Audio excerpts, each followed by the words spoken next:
Buenos días, compañeros hermanos. Que la gloria y la honra primeramente sea para nosotros. Es un honor para mí estar en este momento aquí compartiendo la palabra del Señor. La semana pasada, nuestro pastor nos hablaba acerca del liderazgo de Moisés y algunos consejos que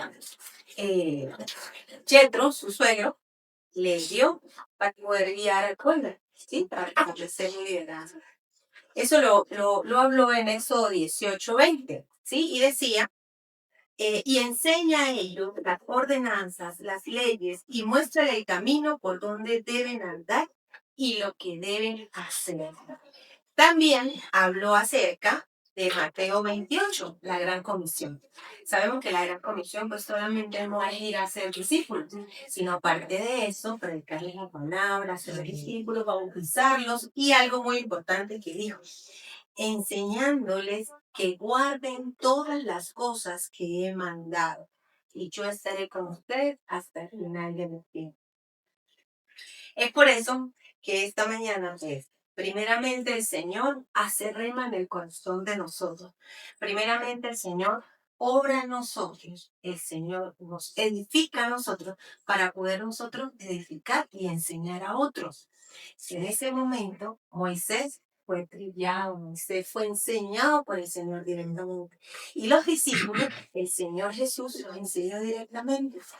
Es por eso que esta palabra primero me enseñó a mí, ¿sí? Primero me hizo rema a mí en mi corazón, ¿sí? Y por eso yo hoy vengo a compartir. Yo vengo a dar de lo que el Señor me ha dado, ¿sí? Como dijo Pedro, no tengo oro ni plata, pero de lo que tengo, de eso les doy. Vamos entonces a 2 Corintios 10, 3, 4 y 5.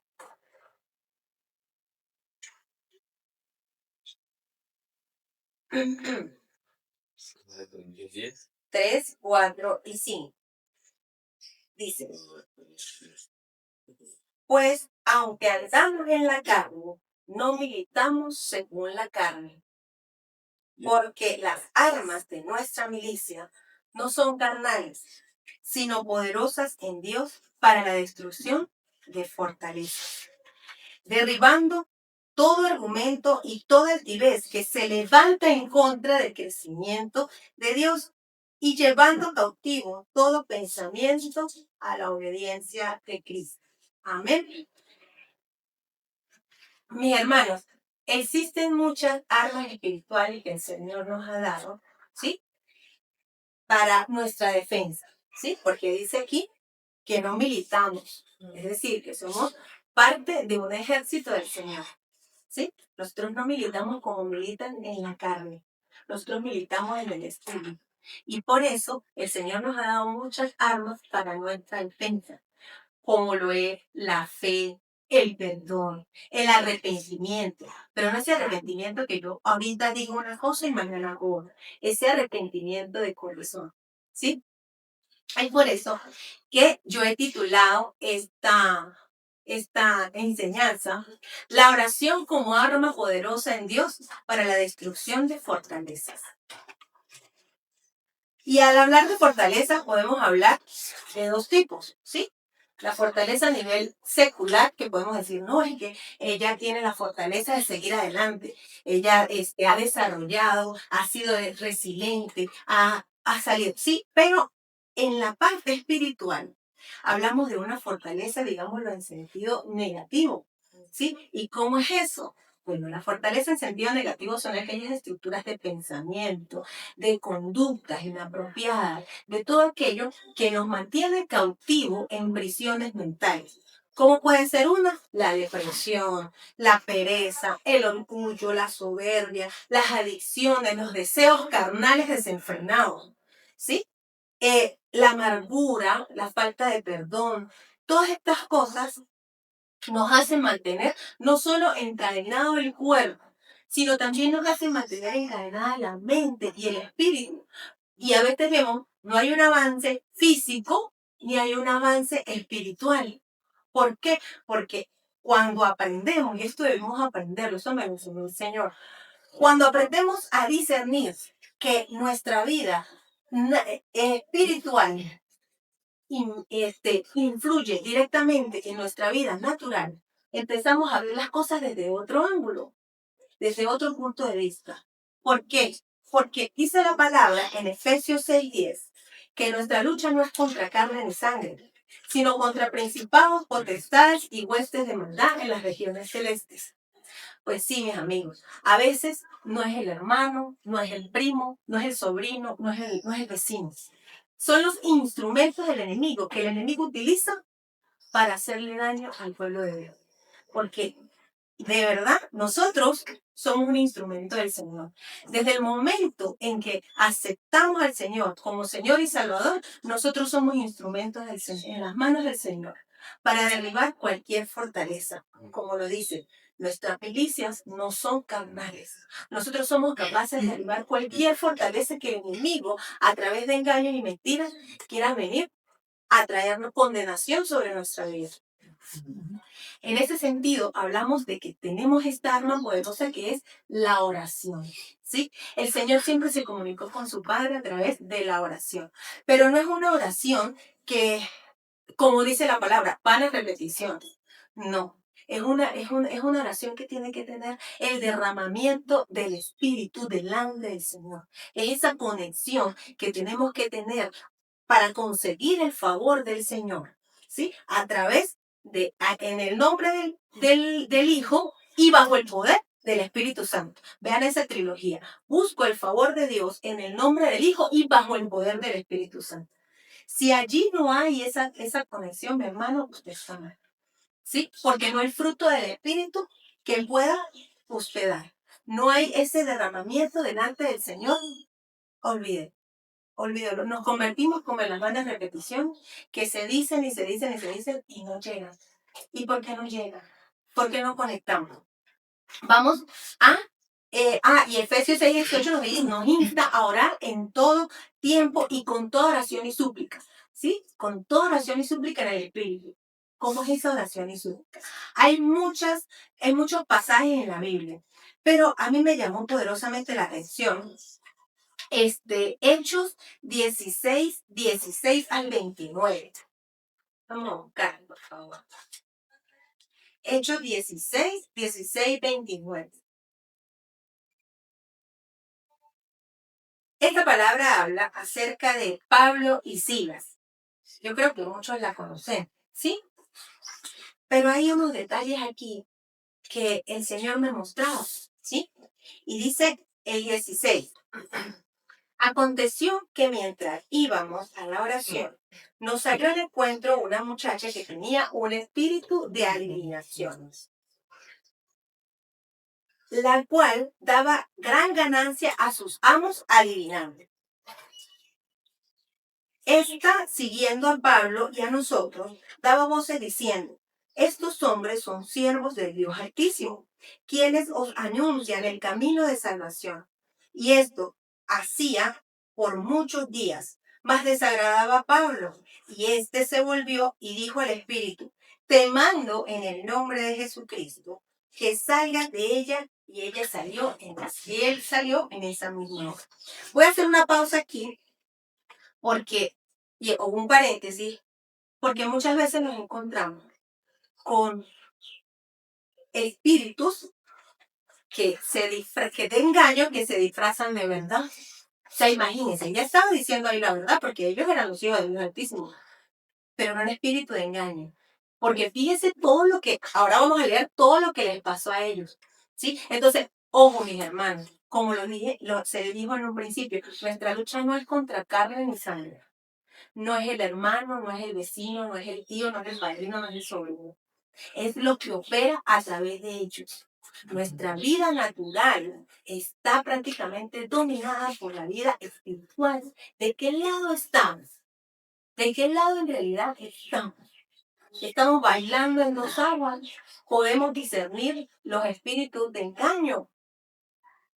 Esto es lo que aquí Pablo nos va a enseñar. Porque después de esto, ¿qué viene? Se amotinó toda la gente. Vamos a seguir leyendo, dice. Pero sus amos Pero viendo sus amos que había salido la esperanza de su ganancia, prendieron a Pablo y a Silas y los trajeron al foro de las autoridades.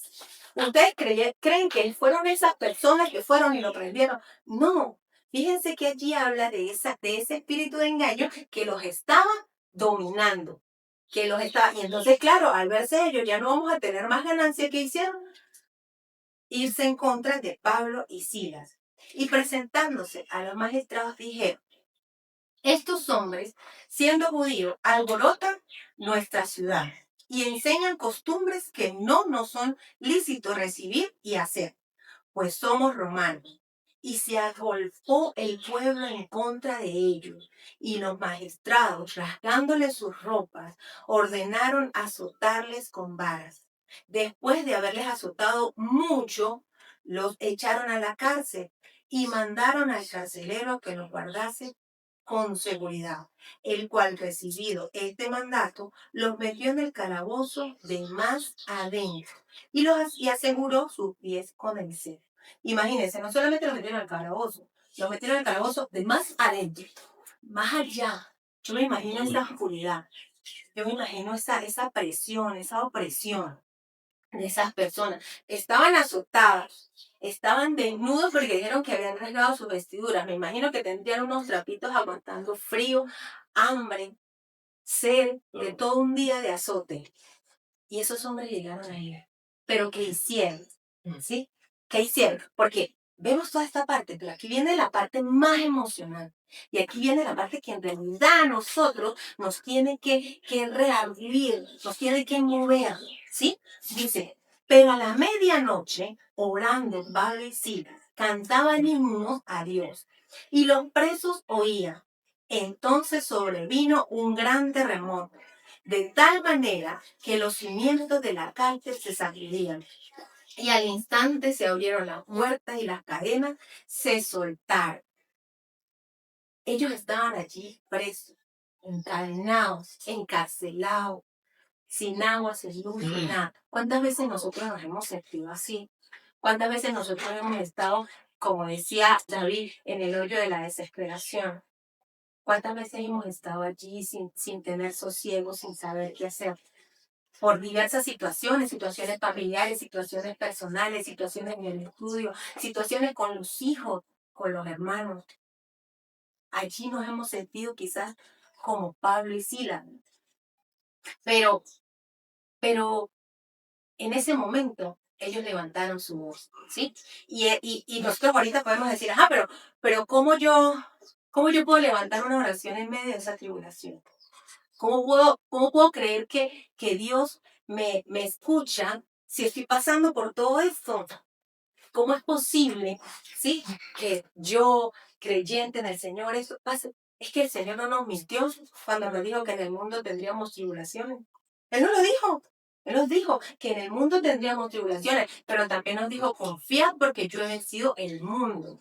¿Sí? Y yo decía: oye, Señor, qué bien. O sea, tú no has vencido solo en las tribulaciones por las cuales yo estoy pasando, sino has vencido también la causa que origina todas las tribulaciones por las cuales yo estoy pasando.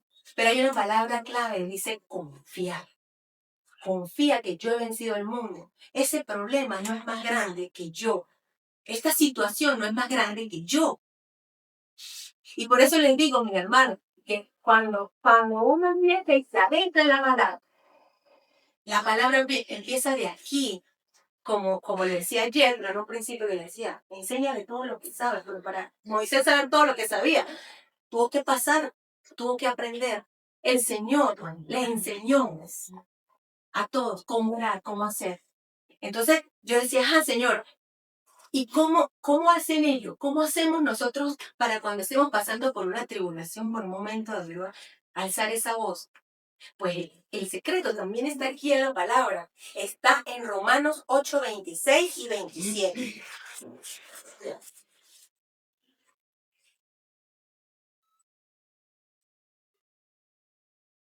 Ajá. Romanos 8, 26 y 27. Dice: y de igual manera, el Espíritu nos ayuda en nuestra debilidad. Pablo y Silas tenían una debilidad tremenda. Tenían hambre, tenían sueño, tenían cansancio y estaban asustados. Pero dice que el Espíritu nos ayuda en nuestra debilidad. Pues, ¿qué hemos de pedir? O como conviene, no lo sabemos. No lo sabemos en ese momento, es como vamos al Señor. Nada, no nos sale nada, nos provoca estirarnos en la cama y acostarnos a dormir. O hay otros que se acuestan y solo miran el techo y en la mente se les pone en blanco. Es complicado. Imagínense una mujer que una mente se le ponga en blanco. Eso es difícil. Pero dice, pero el Espíritu mismo intercede por nosotros con gemidos indecibles. Es decir, nosotros no sabemos ni lo que el Espíritu vive, porque no sabemos qué dice. Gemidos indecibles. Mas el que escudriña nuestros corazones sabe cuál es la intención del Espíritu, porque conforme a la voluntad de Dios intercede por los santos. Eso sí, mi hermano, que hay algo clave. El Señor no concede caprichos. La fe no se mueve por caprichos.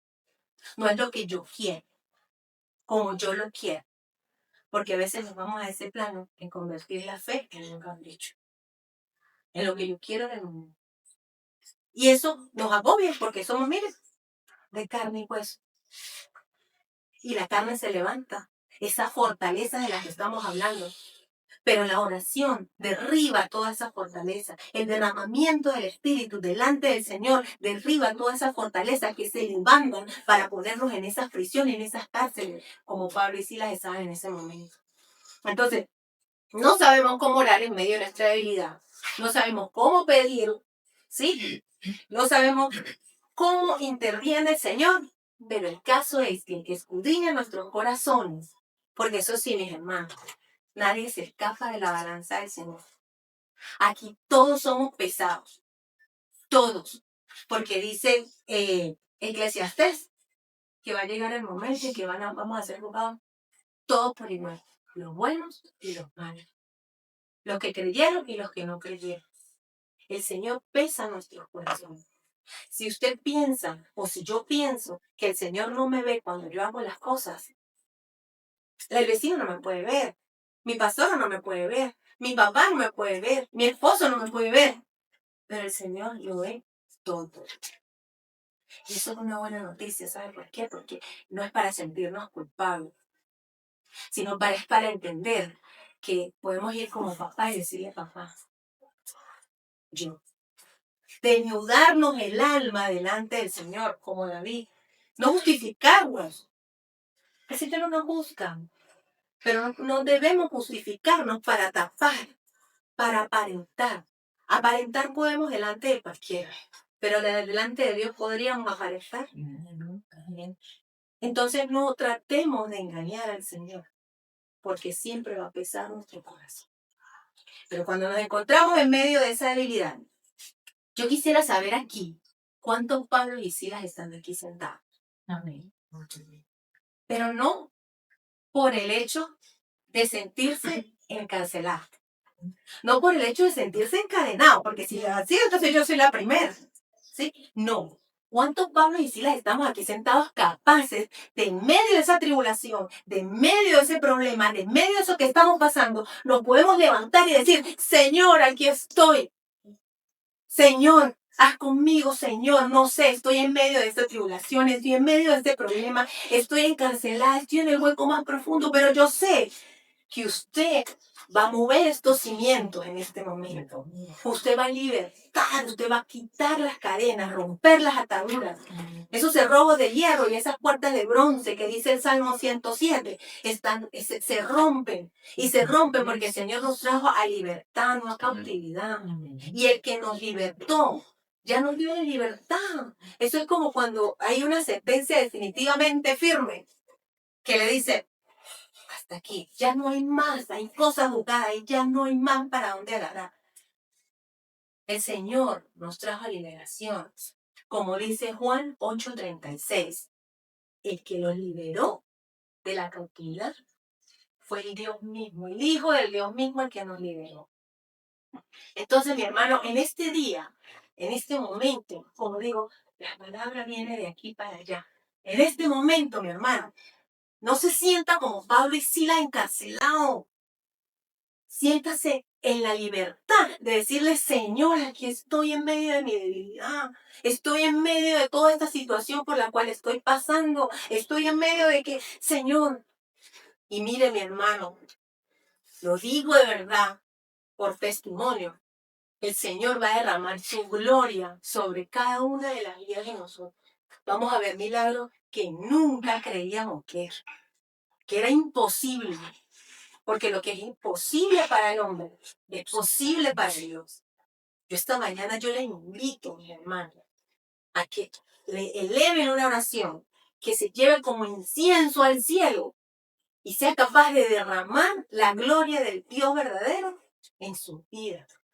De mover ese estanque, de mover esos cimientos. Porque la oración del justo puede mucho. Y ayer hablábamos con el hermano y decíamos, y si hay muchos justos, no va a poder más. Si uno puede, ¿cuántos más si nos unimos en oración? ¿Cuántos más si empezamos a creerle de verdad al que fue capaz de entregar a su único hijo por amor a nosotros? ¿Quién sería capaz de entregar a su hijo? Ay, pero él sí. ¿Por qué? Porque no nos quiere ver presos, no nos quiere ver encadenados, no nos quiere ver cautivados por los engaños del enemigo. Aprendamos a que el Señor nos dé discernimiento del Espíritu para poder conectar el alma conforme a la voluntad del Creador. Entonces, mi hermano, esta mañana yo quisiera que nos pusiéramos sobre nuestros pies y oráramos al Señor. Y declaráramos que todos esos yugos, todos esos argumentos, todas esas ataduras que en algún momento nos tuvieron, ¿sí? Bien, por enfermedades, por mentiras y engaños del enemigo. Porque es que el enemigo es audaz en engañar. ¿Y a quién va a engañar? A los que están engañados. No, los que están engañados ya están engañados. A engañar aquí. Y eso lo habla el Apocalipsis. El engaño viene para la iglesia. ¿Y quiénes somos la iglesia? La estructura, no.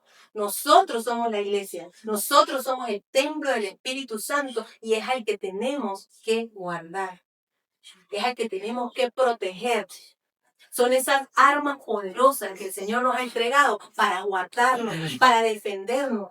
Una vez el Señor me dijo, ¿y usted por qué se deja? ¿Sí? ¿Y usted por qué se deja? Yo no entendí, ¿usted por qué se deja? Y garrote, y garrote, y garrote, ¿usted por qué se deja?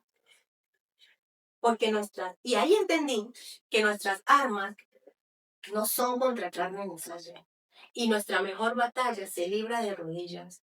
Nuestra mejor batalla se libra en ayuno.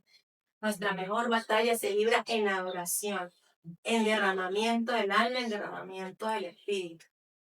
Para mí fue fuerte entender esta palabra, porque lo que uno está como Tomás, si no lo veo, no lo creo. Pero aquí es al revés. Aquí las cosas funcionan distinto. Las cosas de Dios funcionan diferentes. Yo primero veo en el espíritu para después ver en la carne. Si primero lo veo en el espíritu, si primero lo siento en el corazón, lo voy a ver hecho en la carne. No al revés. El Señor es un Dios de fe y de milagros. Entonces vamos a cerrar nuestros ojos y vamos a orar al Señor nuestro Dios. Padre, en el nombre de Jesús, Señor, te damos gracias en esta mañana. Gracias por esta palabra, Señor, que primero hizo rema en mí, Señor, para poderla compartir, Señor, desde el fondo de mi corazón, Señor. Sabemos, Padre, que no tenemos lucha contra carne ni sangre, Señor, sino contra principados, potestades, huestes de la maldad en el reino celeste, Señor. Pero sabemos que tú, Señor, eres el gran yo soy, el poderoso gigante, el que pelea por nosotros, Señor, el que nunca nos deja, Padre.